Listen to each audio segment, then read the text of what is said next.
Gentlemen, we're here. Ambitious Broker, thank you folks for joining us today.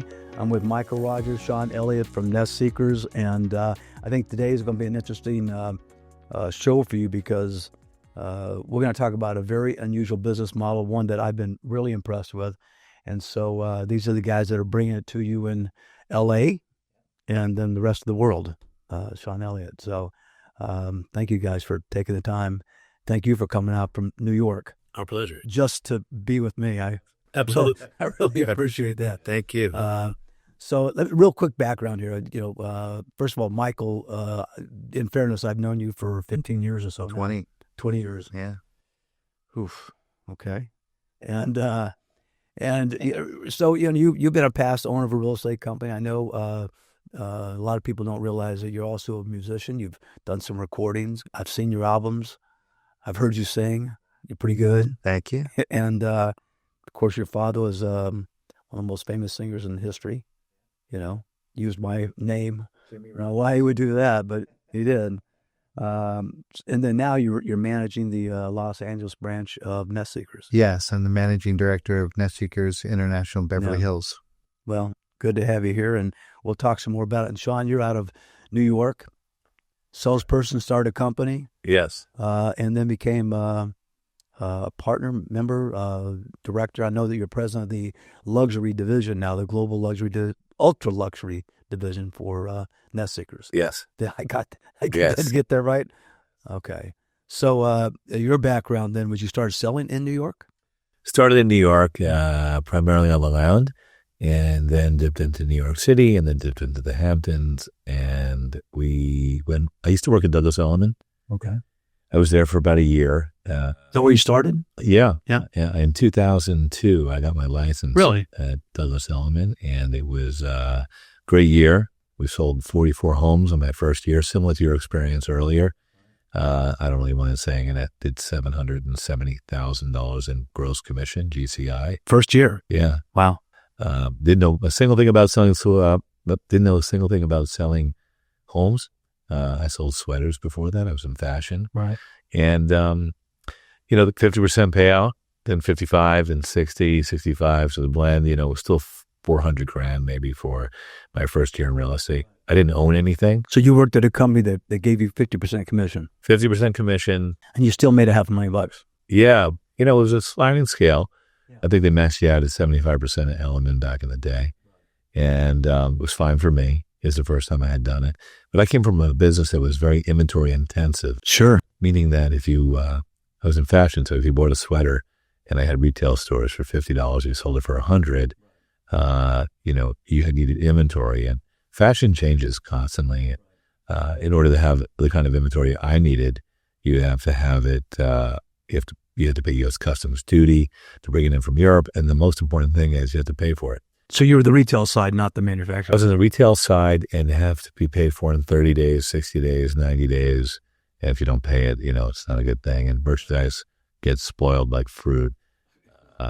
So you buy a sweater for 50 to sell it for 100 before you know you're knocking it down 20%, 30%, 40%, 50% off. So I got into this game of real estate because I was always intrigued by the commission check that the real estate broker, I bought a house, my first house in 1994 for $700,000. And at the closing, I saw this real estate agent. Her name was Bobby Berlin. And she got a check for $35,000 at the closing. And it made a big impression with me. Huh. And I actually found the house myself and picked up the phone and called her and said, I'm going to buy that house. She goes, you can't afford that house. It's $870,000. I was 30 years old. I go, well, don't tell me what I can afford and what I can't afford, but I can't afford $870,000. You're right. So when it comes down to $700,000, let me know. I'll buy it. 6 months later, she calls me up. She says, they'll do it at $700,000. And I said, you know what? Sure, I'll buy it. And we did. And that check left a lasting impression on me. Hence, I was in fashion for another, I think 15 years. After that? Before I got into real estate. So imagine that impression being back here for all that time, how I felt it was like easy money to her.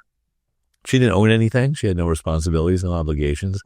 She had no bills to pay, no electric, no retail storefronts, no rents, no employees, right? No salespeople, no merchandise to have to pay for in 30 days or 60 days. Yeah. Like, she just made $35,000.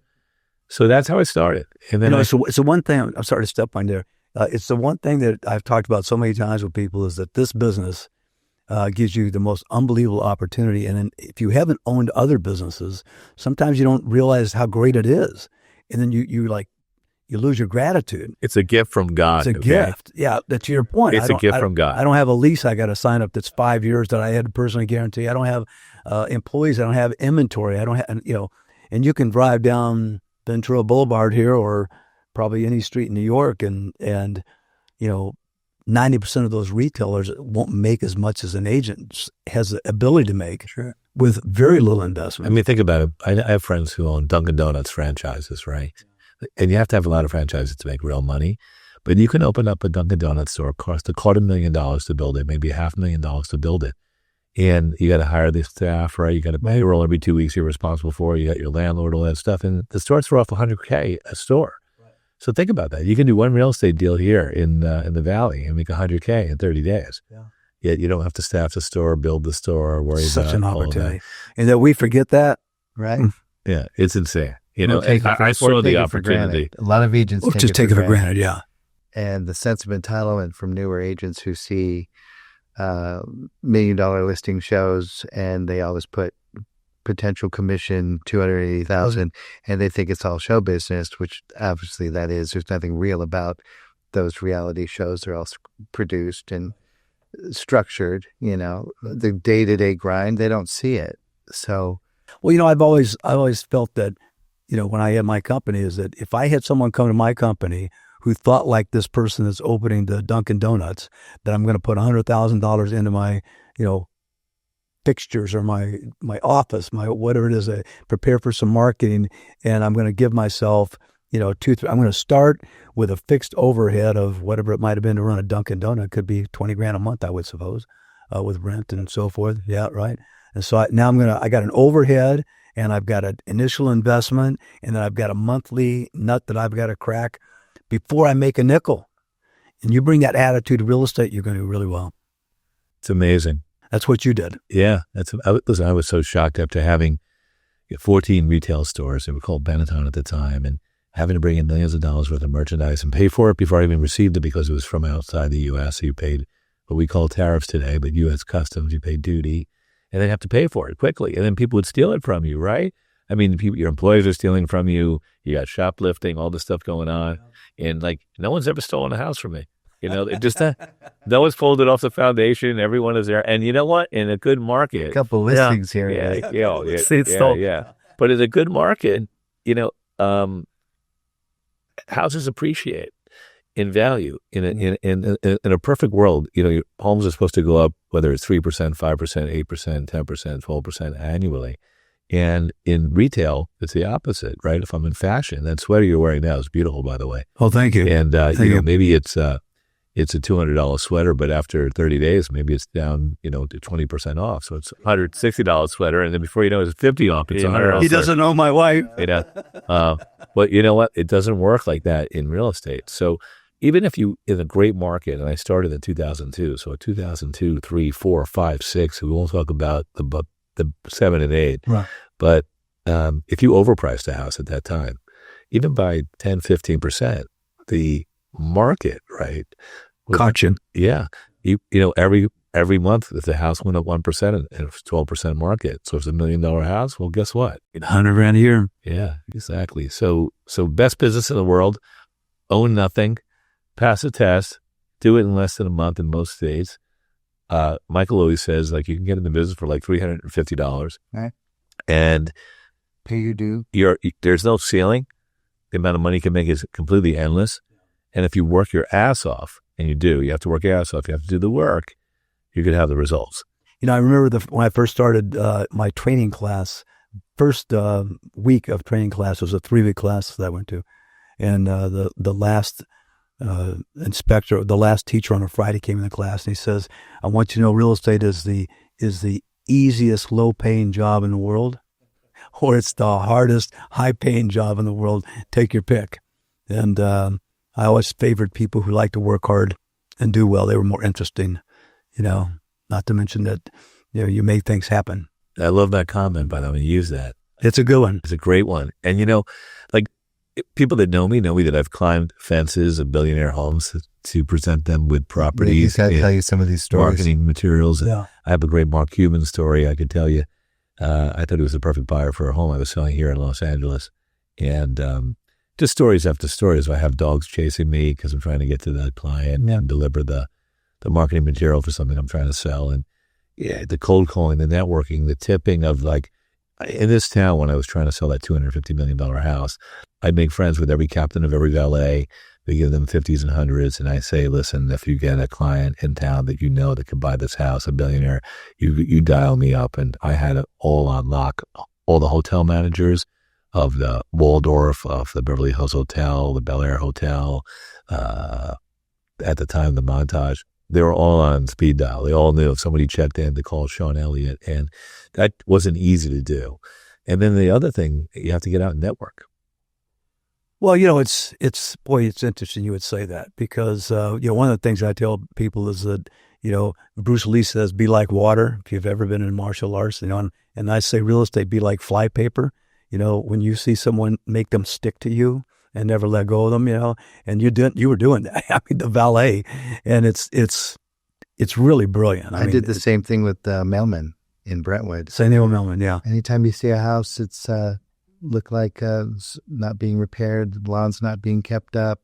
They see the letters coming and going, for bills or tax, whatever it might be changing. The neighborhood might be shifting a little bit. If you bring me a lead and I sell that house, I'll pay you $500. Well, I had all these mailmen, and they had my card, and they were calling me and giving me leads, saying, "Hey, she's thinking of selling." So you're selling houses with Douglas Elliman. You decided to go on your own? Yes, in 1 year. In 1 year? In 1 year, I had a great first year, and I had a nice team at Elliman. I had 2 or 3 agents who, I started immediately. Actually, I was the first selling Sunset. I surrounded myself with 4 beautiful women, and we created a real niche in New York where we would all dress in black at all times, and we conduct broker and public open houses in black. It was mandatory. And we wore headsets like we were in a Janet Jackson concert. And we would conduct open houses with our headsets on because they were big houses. And people would come to the front door. We'd have a mortgage broker at the front door to sign everybody in, give him an opportunity, right? Sure. But we're getting him for free, and he's getting something in return, maybe a potential mortgage. And we'd have people wait outside like they were at Regine's in New York City, or Studio 54.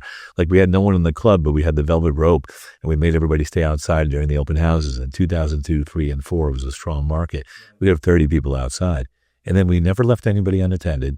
And my girls came out, they were gorgeous. They were dressed in black, had the headsets on, and every single family that came got an individual tour and never left unattended. And the feeling that these buyers got was like, what the fuck is going on? Sorry, but like, how unique is this? Like, you're now the third person that said that on a podcast. The New York just came out. Like, you know what? Like, how unique is this? I want this guy not only, to buy a house from him, I want him to sell our house. It was very unique. And that was at the end of Douglas Elliman. And then I decided I needed more responsibility in my life, more glutton for punishment. And I started my own firm. And that was in 2003. So your initial group of people were really agents who supported your individual sales effort. They weren't people doing their own business so much? No, they were new agents. They were just, great girls, loved them all. They happened to be beautiful inside and out. And they got it. They liked me and what I was doing. And they joined my team. And we went and made it happen. We had a lot of disciplines I started with. Like, I'm from a big business. I was president of retail for a big firm here in California.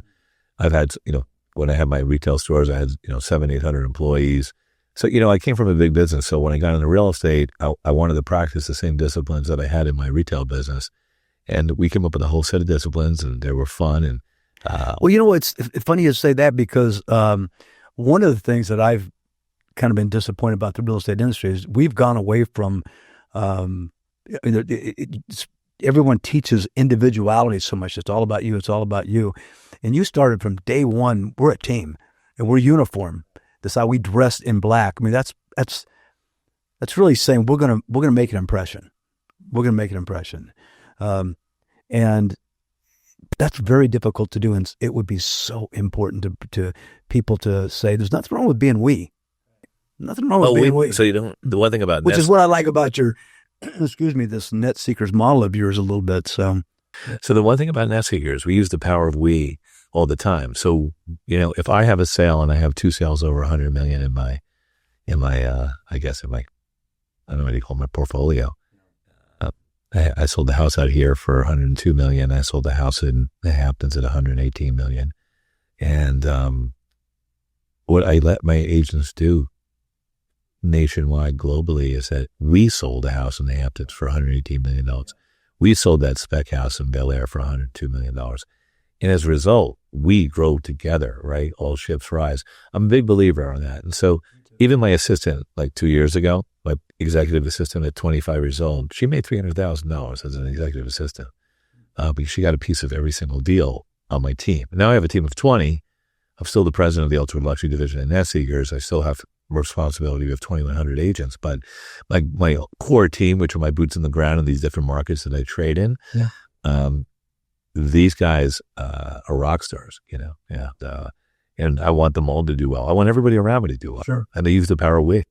So in starting your business up, and you obviously had a big sphere at that time coming out of retail, and all those businesses that you owned. That was a big part of your business, or were you door knocking?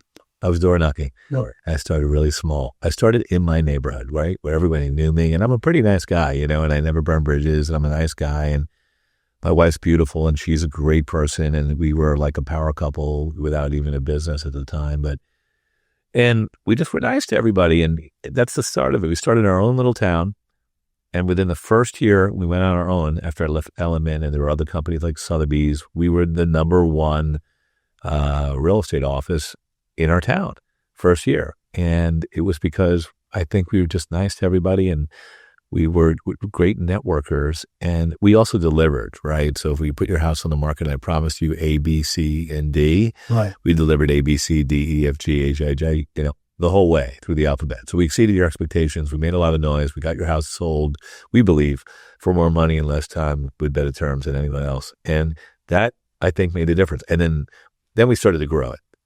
We went from this one little town we're in, right, where we live, to the next town, to the next town, to the next town. And grew it through your individual business or your personal sales, or the company. So I decided if I ever want to sell my company, I can't be the company. So I can't be the only guy selling. And so then we really brought on some significant agents. We grew really quick, and then we blew up. So we grew really fast to the point where we started. And was your recruiting presentation something to the effect of, come work with me and I'll show you how I do it? Yeah.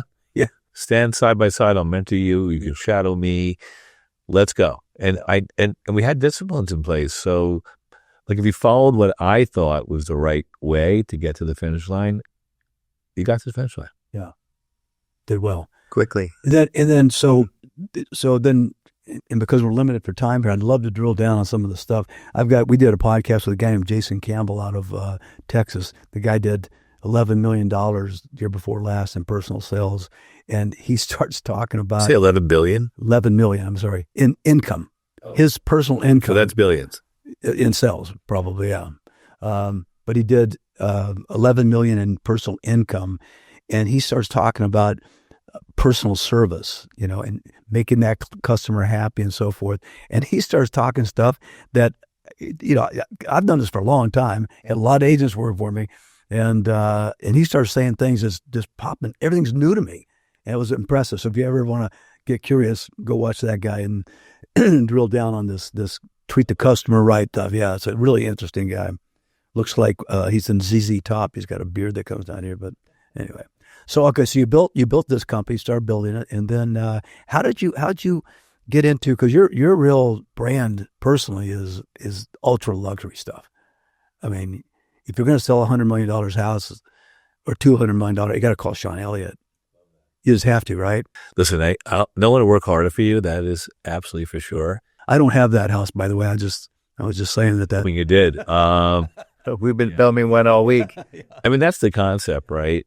That you would call me, but at the end of the day, it's about relationships. And when I was selling that house, 924 Bel Air Road, which we originally did list at $250 million, it's the house with a helicopter on the roof and a 4-lane bowling alley and 3 movie theaters, 2 infinity pools, and it was on the market. Because 2 is not enough? Yeah. Got it. But it really was overpriced from the onset. But my client wanted to make a big splash and come out at $250 million. It would be the most expensive house to sell in the United States, and so it got a lot of press. And it got a lot of good offers in the beginning, and we reduced it to 188, then 150, and ultimately with furniture and art, we got $102 million.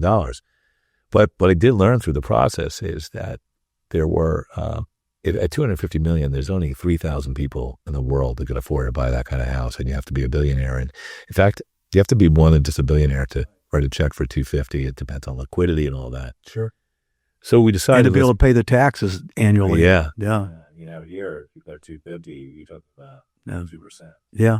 $3 million a year in taxes. Yeah. And then what about insurance? Yeah. Even then, before the fires and all that, the insurance was high. So yeah, you got to get a big well to do that, and you have to be strategic, and you have to have a plan, and we did. And my client was very strategic, and he was also willing to pay for all the marketing. So he, it's a 5% commission, but he put 1% aside, $2.5 million to market the house. So let's sit down and think about how we're going to sell a $250 million house. It's never been done before. How do we do it?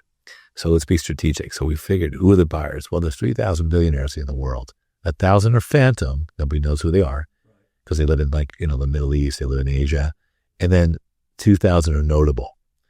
1,300 reside outside the United States. 700 reside inside the United States. How do we get the email addresses, the cell phone numbers, the home addresses of all these people? So I spent 2 years of my life and 200,000 of his money building what I call the database of wealth. And if you go to my phone right now, this is actually pretty cool. And you go to your contacts, you type in billionaire, right? There comes the list. We won't know the numbers. Yeah. Right. Yeah. Hold on. You can't see it right now. You got it. Okay. If you type in billionaire and you go through, you got, Bill Ackman, and you got Benny Allergen. He owns a Waldorf, Ben Ashkenazi, big billionaire. Yeah. What's his number? Yeah. Can you give me Bill Bell. Bill Bell's great. Like, for example, Bill Bell, I got to know him from networking. It's a great story. Now Bill's looking for property with me. I can't tell you where because then every other broker's going to call Bill. Right. But Bill Bell, do you know who he is? No. So 2 summers ago, he sold his house in Malibu to Jay-Z and Beyonce for $200 million. And I met him networking because I go out in the middle of the night to the best restaurants in this town, and I talk to everybody. Sure. And I'm talking to this couple. They're a nice couple. They're a little older. They're in their late 60s. And I hear them talking real estate with some girl, probably one of their friends. And I'm like, this is like music to my ears because I always talk to people. And I'll tell you one of my real estate tricks if you want to hear it. Sure. I do this and how I accomplish that. So we'll just start with, I'm in the restaurant, and every time I go to a high-end restaurant, the Polo Lounge, whatever, Craig's, Waldorf Rooftop, I'm talking California because I don't know if your audience is more California. I take a middle seat at the bar. That's my thing. So I've got 2 potential, one on the right, one on the left. So I'll start talking to the person on the right. I'll be like, so how you doing? Great. You ask somebody what they do for a living. I said, what do you do for a living? And they'll start talking for an hour till they're blue in the face about what they do for a living. Because people love to talk about what they do.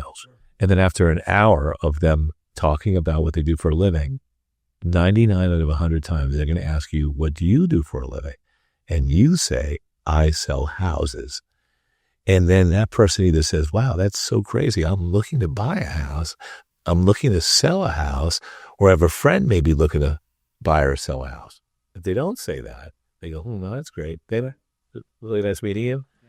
And you turn to the person on the left, right? And you go, what do you do for a living? What do you do for a living, right? Yeah. It's insane. I'm not kidding. And it works. Yeah. Randomly, I didn't have to turn left. My ears are going crazy about this house they want to buy, and here and there and everywhere else. Like, I'm like, well, who are these people? Like, and they're talking like numbers, like Beverly Hills. I want to spend, I don't know, $25 million. I'm like, as a real estate broker, I'm like, this is music to my ears. Hence, the girl with them says to me, you don't know who you're talking to. Like, okay, that's fair. I don't, but I tell you, I just love what you guys are talking about. And they start talking real estate. And because I'm not just a local broker, I'm a global broker, I'm a global firm. I practice real estate in New York City, Long Island, the Hamptons, Miami Beach, Palm Beach, everything in between. I'm in from Bel Air to Beverly Hills. Thus the we, thus the net seekers, thus the global, I'm in the UK, I have properties there. I'm up and down the Côte d'Azur, South of France, Cap Ferrat, Cap d'Aille, Monaco, Monte Carlo, Saint-Tropez. I mean, like, I do it all. So they're talking this whole language, Paris. Like, whoa, this is crazy. So I wait to the end, and I said to now listen, let me tell you a little bit about my business, but I'd love to work with you. And so I have this thing, I pull the phone out of someone's hand. I'm like, so can I have your phone number? Let me have your phone. I'll put my number in or whatever. So he unlocks his phone, and instead of giving him my number and him never calling me, I call myself from his phone. Their phone. That's what I do. It's a great. Let me see your phone. And you just I call pretend you're myself, looking right? at something. And I'm pretending that I'm putting my number in his phone, but I'm actually calling myself. And I said I just call myself and send you my contact. What are you going to do back? You know what I mean? You're kind of done. So that's a garment industry route right there. Right. You. It's funny. He didn't know what a garmento was before, and I wasn't quite a garmento. I was in retail. But anyway, done and done. Great contact. We've been talking to the guy for a bunch of years. I mean, selling your house for $200 million. I think it's the most expensive house ever to trade in the state of California. And here I am, because of the networking and being in the right place at the right time and putting myself in the position of opportunity. Here I am. So that was great. I think that's a good message. Really, is it was you were there casual, but it was purposeful too. Of course, very purposeful. Yeah, I'm not going to go to. I love In-N-Out Burger, by the way. When I got here, I was here in 2000. I was president of a retail company in the city of Industry. I came as a 185-pound, 39-year-old that was ripped to shreds. I left at a 225 fat bastard because of In-N-Out. I used to go 5 nights a week. So. But yeah, I don't go In-N-Out to network, but I love In-N-Out to eat hamburgers and gorilla fries. But yeah, if depends what kind of business you want to be in and who you want your customer base to be and what price level you want to be at. You got to put yourself in the middle of it. You got to put yourself in the middle. Join the country clubs. If it's church or it's temple, whatever, associations, hobbies, you got to get them. And so you find that in the ultra luxury market that it's the same game.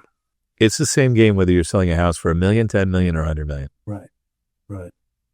Well, thank you for that. It's inspiring, actually. I mean, if somebody's in real estate and they can't get a little juice from that story and know, because you hear it over and over. And then the thing is, you met somebody at the bar, I'm guessing, who not only you sold a house to, but ended up being another 2 or 5 or 6 sales that $30 million or something. Not that night, but yeah, I mean, I've done that multiple times, and it's great. There's nothing like it. It's not so hard going out to dinner at a great restaurant, and even if, like, my father used to do this, right? So my father taught me a lot. He's a genius, and really, he was my mentor. He was in fashion. And, when he was dating, he used to tell me, because he had no money, he'd go to the best places where the best women were, right? And he goes, I couldn't afford to drink, so I would just get one drink, probably club soda and a lemon, and just sip the whole thing all night, but ultimately, I guess it seemed like I was drinking. I don't know. But, he did that a lot. He was really an interesting guy, good at merchandising. And I think real estate's a lot about merchandising too. And yourself. And, since we have such limited time here, I want to get into your company, your companies, Nest Seekers. Because, I'll be honest with you, I've worked at a lot of different companies out there, one way or the other. And when I met you and you gave me the lowdown on Nest Seekers, I was legitimately intrigued. And I'd like you guys to share a little bit about, you started by selling your company to Nest Seekers, I believe, right? And when you made that sale, was there something about the idea that Nest Seekers offered something that you wanted to be part of? That's why you sold? Was that a piece of it? So I was at a point where I was eating everybody's lunch and like Sotheby's and Christie's. It was so easy. We were doing it for so many years. We had strong market share. It wasn't fun for me anymore. It wasn't exciting. And I really didn't want to run a company anymore. I just didn't. I didn't want to run. I didn't want to have that responsibility. I like to be an agent much more. It turned out to be much more than that for me. But when I ended up selling to Nest Seekers and we merged, I wasn't president of anything. I didn't have, wasn't on salary, didn't have any kind of benefits or anything like that. But it kind of evolved into more of a big responsibility. Then all of a sudden I got conned into becoming the broker of record with the state of California because I'm a nerd, I'm a book smart guy, and I could pass a test. And here I am doing that. my savior, Michael, to my right. There's no one like him. I'm so thrilled he's on board. But back to your question, it was the best platform I saw. And there are other companies. And by the way, I wasn't huge. I was really more of a niche marketing firm selling houses. I'm a marketing guy. It's my thing. I'm a marketing guy. And so I wanted to be known as a marketing guy. I sized down the company because I got that California opportunity. And finally, I realized that all these companies in New York City that said, we're in New York City and we're in the Hamptons, but we're not in the middle, which is called Long Island. And we'd love to be involved with you. But no one had the vision of Nest Seekers, the platform that I wanted to be a part of, and truly wanted to be a global company. Eddie Shapiro is a genius. He had the vision. He's a visionary. And I loved his vision. I thought it was insane. I thought it could be great. I could be a part of it because I wanted to be all over the place. I didn't want to be that local agent. And that point of difference is going to, at the end of this conversation, you'll understand why our agents can compete against anybody. Right. Being global versus local. Yeah, I can actually see that. And Michael, you were part owner of a office before and active in selling and so forth. Now you took on this job as manager. You competed against a bunch of people to get the job. And what was it about you that excited you? Hey, I'm going to get into this model. And you, it's okay to say, I'm assuming your previous company that you're a partner. I mean, you were with Keller Williams, and at that time, they were kind of the up and coming thing. I mean, they went from 2005 Keller Williams here in the Valley in Northridge. I was a core group member, co-owner. Yeah, you were there. We built it from 5 of us to 180 agents in a couple of years, and then I had my own separate market center, and I love that model. We were the new kids in town. Everybody was nervous. And we used to say that if they're talking about us, even if it's to show that we have very little market share, at least we're one of the 5 on their postcard about what they think we're not doing. But I really enjoyed the profit share side of it. I locked in on that. And then as I started to develop my career, and build my business, my personal book of business, mostly through entertainment business clients, I really saw the value in what an agent brings to the table. And many companies, they say they're agent-centric, but they're really broker-centric. Yeah. And I saw that a lot.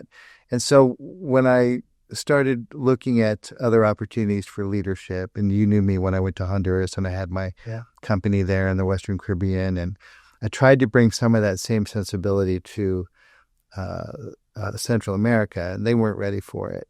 Right. But most importantly for me, it's the fact that you seize opportunity, you make opportunity, and many times in the music business, you're only as good as your last hit, or whatever success you had. Real estate is the same way. It is. It's the same way. As good as they'll have the else. There it is. And so for me, it was one of those things where I want to market like the entertainment business does. We're dealing with high dollar product, dealing with the public, managing expectations, managing emotions, creating emotions. When you bring buyers into a home, reading the room, reading the audience, what are they responding to? How do you pivot the conversations to those? And I see a lot of Shawn's made an entertainment business for sure. Yeah. Starting at the bar.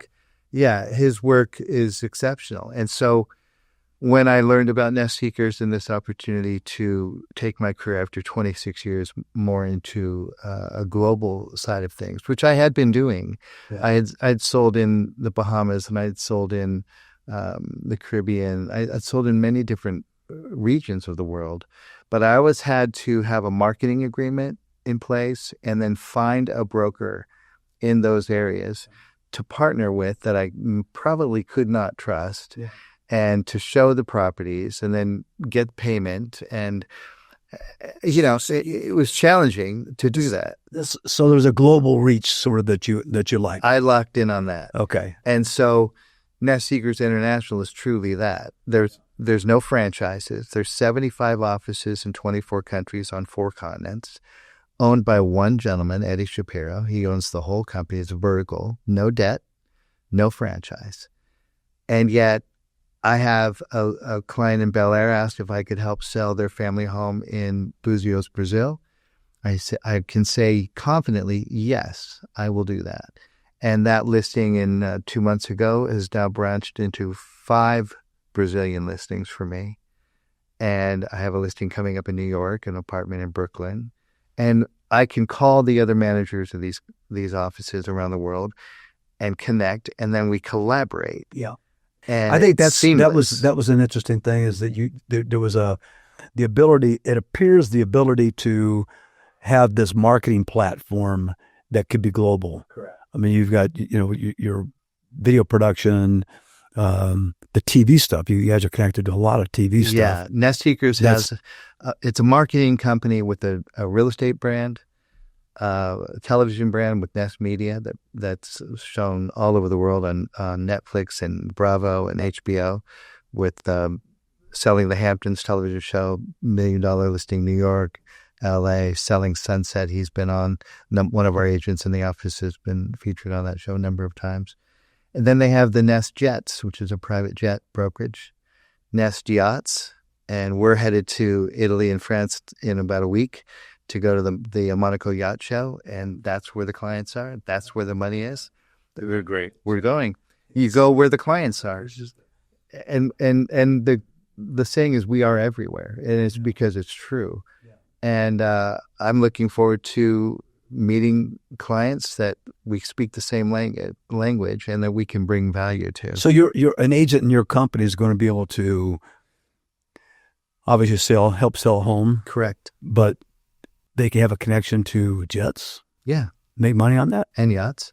The yachts, 10% commission if an agent sells a house in Redondo Beach or Newport, and there's a slip in the back, and that client also has an interest in boats. We can sell the yacht, and the agent makes the 10% commission. So tell me why, if I got a house to sell, I'm going to go to Nest Seekers and use you guys over I'll Douglas tell you, Elliman. Local, all those companies have I don't want you to answer that question. They have their strengths. Huh? But my take on it is this, and what I always say is local expertise, global reach. Most of our buyers in these properties, 10, 15, 20, 30, the house we've been filming all week is a $100 million listing in Beverly Hills. Yeah. They're not coming from Los Angeles. They're coming from overseas in France, Japan, China, the Swiss Alps, anywhere in the world, they're coming. Beverly Hills, there's only one Beverly Hills. So I told my agents this, you are in the epicenter of luxury and wealth. Walking up and down Cannon Drive in front of our office, and you were there. Yeah. It's an amazing experience. This little I watched them stop and look. They stop and they look. And I picked up $400 million in listings 2 weeks ago from that window. Yeah. One guy. Isn't that insane? It's insane. No other company really provides those kind of locations. And to have those type of locations and pay those kind of rents, you need a strong company dollar. Yep, you do. So let's talk about that. The company dollar side. Let's do that. Speak to that. Because it's important. It's really important. Yeah, and by that we mean that your company provides so much support that the commission structures aren't going to be like some of the 100% offices or some of these kinds of things. But people end up on their own, And that's one of the things I told you when we first met is that the way that the industry over the last couple of decades has been promoting it's all about you, and then you end up with 10,000 different companies in the San Fernando Valley, individual brands. And how do I differentiate myself over 10,000 companies? It's insane to think that you can do it, but this idea that you can pull together as a we again and say, well, collectively, if we all throw in an X amount of dollars a month, we can promote this overall brand that then helps me directly. It's my $100 in that contribution goes a lot longer. And in your case, you guys are saying, well, we take a little bit more money off the top, but we're spending it, and we're spending it in ways that's going to come filter down to you real fast. Correct. And agents understand, well, some of them do. Some of them haven't quite captured the mentality on it that they'll fight me on a recruiting basis. Well, I want the extra 5%. I want this. I want that. And they're stepping over dollars to get to pennies. Yeah. And so we, like a Keller Williams or a Sotheby's, which are really just franchises, even Sotheby's or Christie's, the name is has a luxury side of it, but it's a franchise. Our agents don't pay a franchise fee. They don't pay E&O insurance. They don't pay desk fees or monthly fees. Yeah. We cover their marketing. We pay for their photo and video sessions for their properties. So already at a 65% split, let's say, they get the full 65. Right. And my experience with that has been when people leave getting those services to get the higher split, they typically stop doing those things. Right. Because they don't want to write the check. So then their business suffers because they're not doing a high quality this or a high quality that. I built my business, my first company, out of, with the highest company dollar on the planet. But I offered my agents, who I consider my clients, right, all the tools and services, and I say the weapons of mass destruction to make them super successful. Yeah. And I paid for everything as a firm because I never want my client to be compromised based on the well-being of the real estate agent. And so a real estate agent anywhere in the world, I don't care, to your point, when they first get a listing, they're writing checks, they're excited, the first 30 days, maybe 45 days, but by 60 days, they're not interested in writing checks anymore. So guess who suffers? The client suffers, the homeowner suffers. Right. So at Net Seekers. And the brokers suffer. Yeah. But at Net Seekers, because we pay for all the marketing, right? The client never suffers. The home has a continuous marketing plan from the day you list it to the day of the closing. And there's a consistent theme from your company that gives you a sense of identity. I mean, you have a consumer-facing brand that way, I think, where, there's a consistent quality about everything that you put out from agent to agent. And that speaks well of your brand. And here's what's interesting to me. We're opening an office in Athens later this month. We have offices all over the world. But when the Net Seekers went to Beverly Hills, and they opened that office, people already knew who Net Seekers was before we opened. When Net Seekers went to London, because of the television shows, because of the reach of the media side of things, they already knew who Net Seekers was. Now, not everybody knows who Net Seekers is. Net Seekers, what's that? I know Coldwell Banker, I know Remax, I know Keller Williams. But our clients know who we are because they're upper echelon, a little more sophisticated family offices, wealth management firms, families who resonate in that world a little bit more. And then as we educate our agents, they're better positioned to educate the client. I have people walk across the street and I'm standing in front of our office saying, oh, hey, there's Net Seekers. Because they pick it up from the TV they see stuff. It on television. Yeah, various marketing. See it. Aren't you guys in New York? No, we're global. We're everywhere. Yeah, 24 countries, 70 offices. Here's the difference. Here's the value proposition. You're a homeowner in Bel Air, Beverly Hills, West Hollywood, and you're an agent in Net Seekers, and you're up against an agent from a third-party company. And that agent might work at, the We Agency, and, those guys kill it. They knock it out of the park. And maybe they're at Beverly Hills Estates, another, again, amazing team. We knock it out of the park. Here at Carrollwood, Rodale Realty. Hilton Highland. And at the end of the day, truly, they're all local companies. Right. They're local. I mean, even Sid, who I love from Rodale, he's got 14 offices and 1,400 agents, but he's local, right? I mean, it's Hilton Highland, who I love, local, and Carrollwood, great new firm, basically born from Hilton Highland, local. Yeah. So when we go in, it's great. If somebody comes into town and looking to buy a house, there's a likelihood they'll end in one of the local firms. But no one in this business, all these local agents and brokerages, they don't basically have the reach that we have. They don't even come close.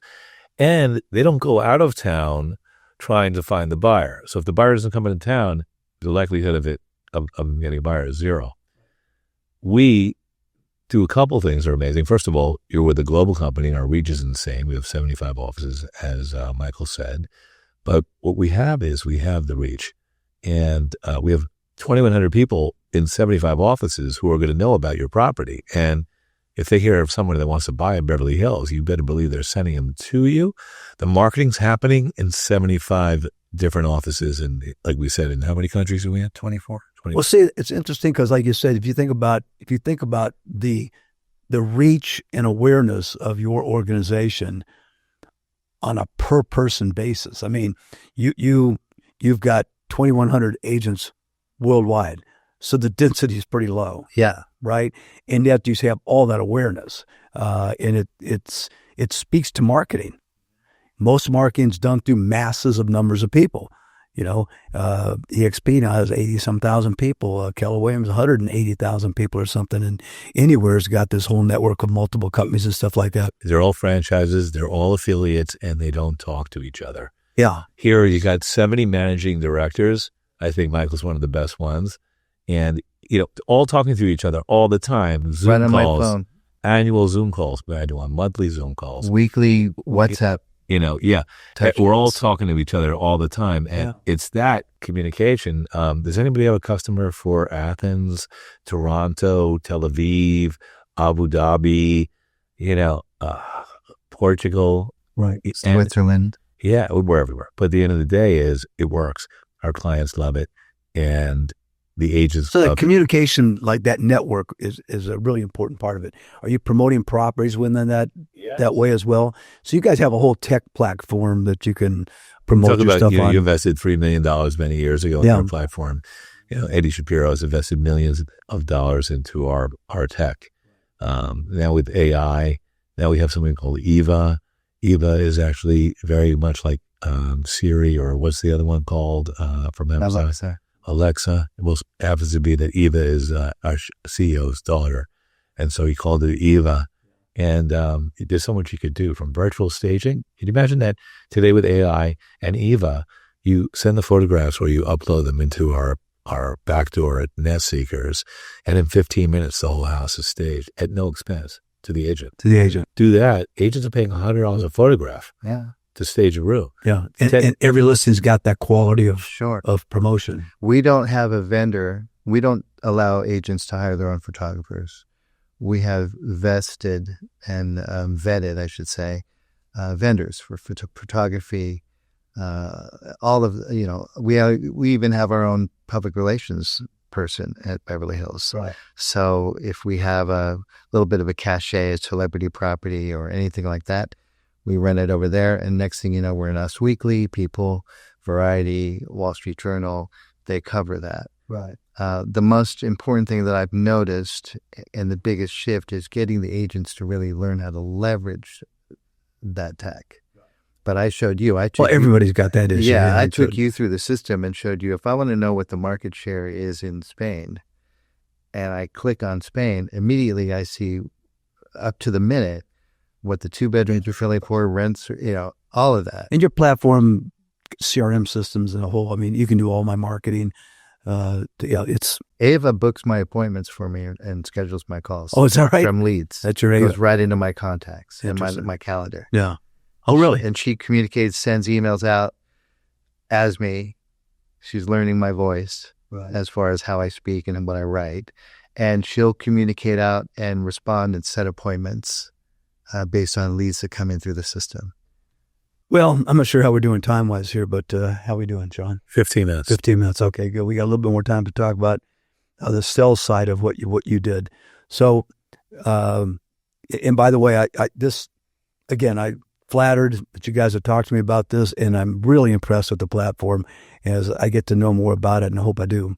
I enjoyed that you gave me that tour, and I think people should take a look at it. They really should, and it's very intriguing. So, but back to the sales side and all the people in the world out there, you clearly, from an outsider looking in, have mastered networking. I don't hear you knocking on doors per se, or licking stamps and mailing out envelopes to people anymore. No, we do it. You do it. We still do it. We have a machine in our New York office. My team has a machine, and it's crazy. Like, we send out postcards as one of our disciplines to the areas that we farm, but mostly in the areas that we have successes in, because this is a business of leveraging your successes. So if we have a town that we sold the most expensive house in the history of that town, we will beat that horse to death. We will send postcards forever until someone beats that number, saying, hey, if you're putting your house on the market, put it on the market with the company or the team that has the highest price in your neighborhood. Right. Why list with anyone else? So that's just one postcard. So snail mail. Yeah, and we're doing it. And then we also do, so now when we can't get a postcard fast enough, we have our interns writing or printing letters and handwriting envelopes with stamps so they get open, opposed to some things that look like they're trashed, get trashed, right? So we still do all that. And then we have agents in the office who just call expired for us. So we're old school. We're still doing the ABCs of real estate, and we're also doing it in a high tech way. And my networking skills are good. And, again, always putting ourselves in a position of opportunity, myself, my teammates and all. I appreciate it every day of my life, but we do the old school as well. All the disciplines. Right. Tell me, what would you advise someone, either of you, someone starting brand new in real estate today, and they come to you and they go, what do I do? Got my license, got a few bucks saved up, can pay for gas, got a car. Where do I go? What do I do? Join Nest Seekers. That's what I said. I love that. Yeah. I second the motion. Step one. You got two people agree on that. Doesn't surprise me. Expand your world a little bit. My first listing came, I was teaching tennis at Mountain Gate Country Club 27 years ago. I came off the court. One of the members came out of the locker room, and I was going to my second class, my principal's class. I had 4 hours the night before. I was going to next 4 hours that night. And I'm dressed up. I figured I better wear a nice sport coat and go into class, real estate. She said, where are you going? I said, I'm going to my real estate class. She says, well, maybe you can help me sell my building. I said, of course I can. When would you like to talk about that? Right. No idea what I was talking about. Right. But we set a meeting. I found a broker here locally in the Valley. Said, who's your number one agent? I want to meet them. He and I met in front of the house that following Thursday. I gave him a referral agreement. I got 70, he got 30. We listed a $1.6 million condo development in Pasadena. I drove up and down the street. Didn't have a license. I was just studying for the test. Do you want to call DRE about that? Yeah, well, I drove up and down. It was in his name. There's a statute of limitations on this. You're okay, yeah. It was in John's name, you and John Barker. Yeah. It was in John's name. And then I drove up and down the street, and I saw another construction site. I said, you looking for another project? Guy says, yes. I said, I'll show you one. And as it starts. We double-ended it. But still, you just got to say question. Yes. I come to you. Say yes. Okay, but I come to you. I sit down. I go, what do I do tomorrow? Tell me my plan. How am I going to start off? Because this is a different real estate world. We got Zillow and stuff today. We always talk about sphere of influence, calling everybody saying I'm in real estate. This is what I'm doing. I always like to ask the question, who do you know that I should know? Whether it's a billionaire client like he sits down next to, who do you know that I should know? Or just a relationship that you're developing, or maybe building on that. I'm back to basics, but I'm also about just engaging everybody. It just takes one transaction, and then you leverage off of that. Even if the house is overpriced at first, you can still leverage it into more opportunity. How about Shawn? What do you think? Network and network and network more. You have to be out and about. You're not going to be sitting at home with a laptop in your bed, finding a buyer or seller. You have to be out and about and asking for the business. Again, it's a numbers game, I used to go out when I was a young guy and, But you were knocking on doors. Yeah. Would you knock on doors again today? I knock on doors right now. Yeah. I knock on doors. You got people knocking on doors. Yeah. I always knock on doors. Well, we do it in a big way. Yeah. Yeah, we do it in a big way. We knock on doors. You want me to show you a way to knock on doors? Sure. Okay. So how do you find a buyer for a $100 million house, right? You'll like this. So when I'm in the Monaco Yacht Show, and I've been to the Monaco Yacht Show 7 out of the last 8 years as a discipline, because the whole world of wealth descends on Monaco during those 4 days. It's now, if you're going to go with your wife, it's $1,500 a day for 4 days, $6,000 just to get a ticket for the yacht show. So it separates the men from the boys, right? Yeah. I heard someone paid $15,000 when I was there to watch the race, to stand on the side of the road to watch the race. Oh, that's Formula One. Yeah, Formula One. Yeah. But anyway, so let's find this fun little thing. If I could whip it up right now. But this was kind of interesting. You go to your phone, you go, let me see the billionaires, and then up come the billionaires. Do you have a subcategory like, let me see the people worth 100 to 150 million? I do. So I happen to be very disciplined on my phone. I have folders for everything. I'm in a file folder right now for Monaco, but Yeah, I have VIPs, VVIPs, celebrities, billionaires, and it's all sort of set up that way. So when I have an event or something, and maybe I think it's more of a celebrity-driven event, I'll hit the celebrity list up and text them and that kind of thing. And yeah, but What an interesting idea, like you said, too, because you're just basically tagging your contacts. So when I you get can something search new them, and right? interesting, and I serve it up to them because people don't wake up in the morning and say, "Hey, I want to buy $100 million house." Like, right, it doesn't work like that. You have to serve up this opportunity to them, and they go, "Wow, this house is amazing. How much is it? $100 million? Well, okay, I could afford that." But door knocking, that's where we were. So in Monaco, and I love it there so much. You've got Port Hercules. You got the Monaco Yacht Club, and you've got extremely wealthy people looking to buy extremely expensive boats. So, but the big boats are out in the Med. They're too big to even be in the yacht show. Right. So what I do is sharing some trade secrets, but no one else is going to do this. I rent a tender for, $5,000 for the day, and I go out into the Mediterranean to the mega yachts. And this is a little video of me going out into the Med. Oh, send me this. I'm going to show it to our people in the. Sometimes people don't know. They don't wake up in the morning and say, you know what, I'm looking to buy a $150 million house in the Hamptons. Sometimes they don't wake up and say, hey, I need to have a house in St. Bart's or Bel Air, Palm Beach, or New York City. But guess what? We serve it up to them so that all of a sudden they open up this book. They see the properties on the back. You open up the book. It tells you a little bit about me. And then the video starts. And this video that you're looking at right now is 12 minutes long, showcasing 2 minutes apiece of all of these properties. Yeah. And I have to tell you, You're going to love the end. my 4th year at the yacht club, A couple of years. there's nothing I'd rather do and no place I'd rather be. And my job is to get our marketing material for our ultra luxury portfolio at Nest Seekers on that boat, because that guy is a billionaire. For the owner. Podiona, that's door knocking. That's my door knocking. And the next one And is, people complain about walking up and down hills. yeah. The next one is hilarious. The next one, these are $100 a piece. These books. Yeah, I started to say it's something that they're not going to throw in the trash. Watch this. I hope I make it to the. Can I throw something at you? Oh, Okay. $100 each. I'm going for it. Give it to your owner. oh, to make it? Here's a replay. So, Okay. on television in the United States. Congratulations, great guys. I'm going to show that video. I'm going to show the video in our clip here. So that's my door knocking, and I do it many ways, but that's just one of the But ways. I do it. and that is the thing. It is door knocking. Yes. It's It's a all different door. knocking. Just a kind of different door, different kind of door, different kind of way to get there. You have to get in front of people. And he's been chased out by dogs. He's been, Yeah. I think he got arrested one time. Maybe. But I'll tell you, next time we get together, I'll tell you the Mark Cuban story. Tell me now. Let's finish it with that. Because So now you're trying to sell a $250 million house, right? And not easy to do. We all know that. And so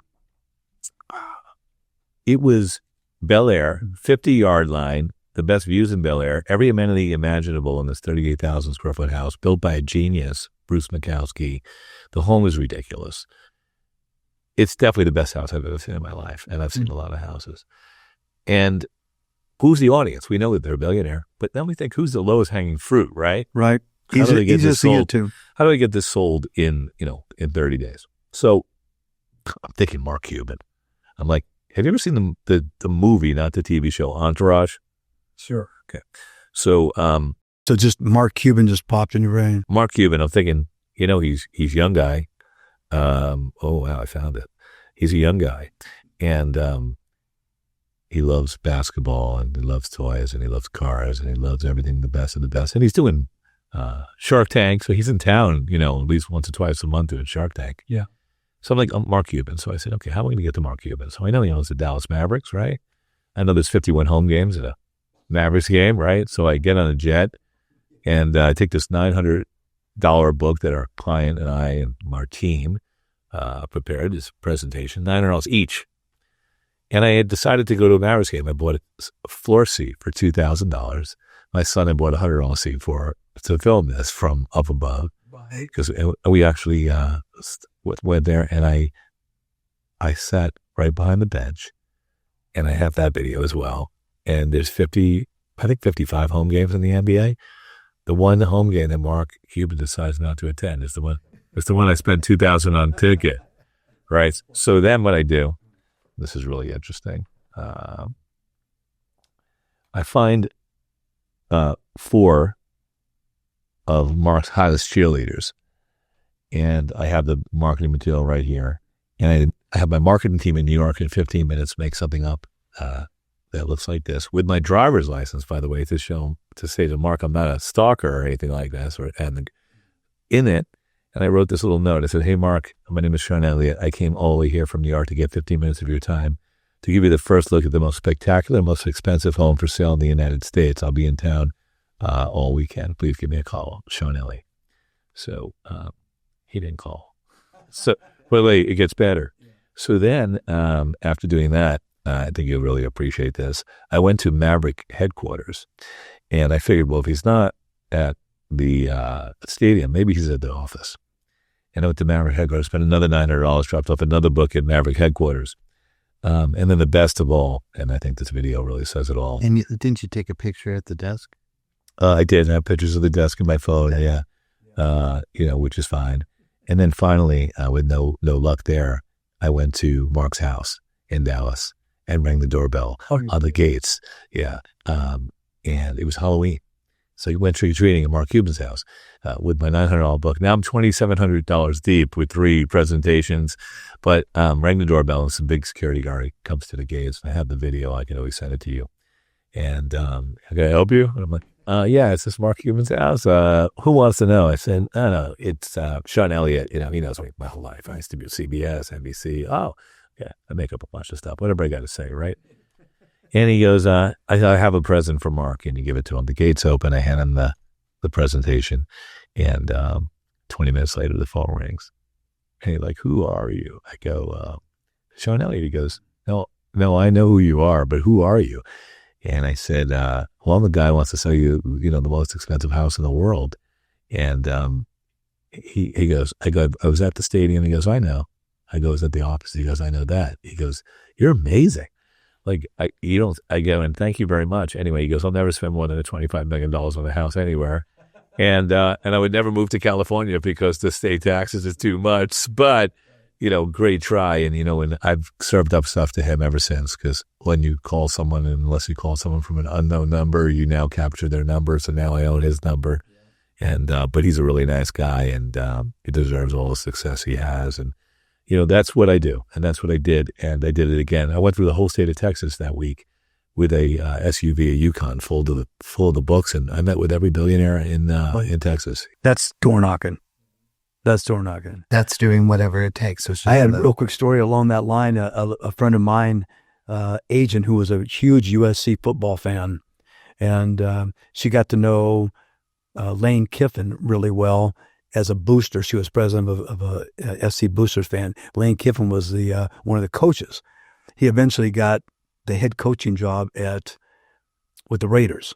She lives in the Bay Area, so she hears about him getting this job, knows that he knows her a little bit, and she says, I'm going to go sell the guy a house.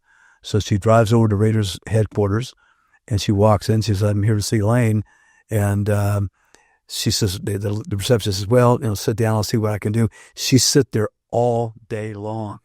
It's like Bud Fox and Gordon Gekko. 8 hours. 8 hours. She sits there, and he finally comes out. Oh, Renee, how you doing? And says, well, I've already bought a house. I'm sorry, I should have thought, and that turned into about 8 or 9 sales of Raider players and management, stuff like that. Because she just went there, and and everybody's like, "Are you kidding me? You're going to go sit all day long?" And she did it. So I mean, that's the story. It's you're a remarkable guy, Shawn. Congratulations. Thank you both for taking the time, driving out. We appreciate it. I do. I think it's good stories. I'd love to go through a bunch of these things with you if we had time, but thanks for having us again. Yeah. So, Nest Seekers, you're in Beverly Hills. Michael Rodgers, if anybody wants to reach you, and thank you guys again. Thank you. Thank you. Appreciate it. Awesome. Yeah. Thanks seeing you, my friend. Yeah. Likewise.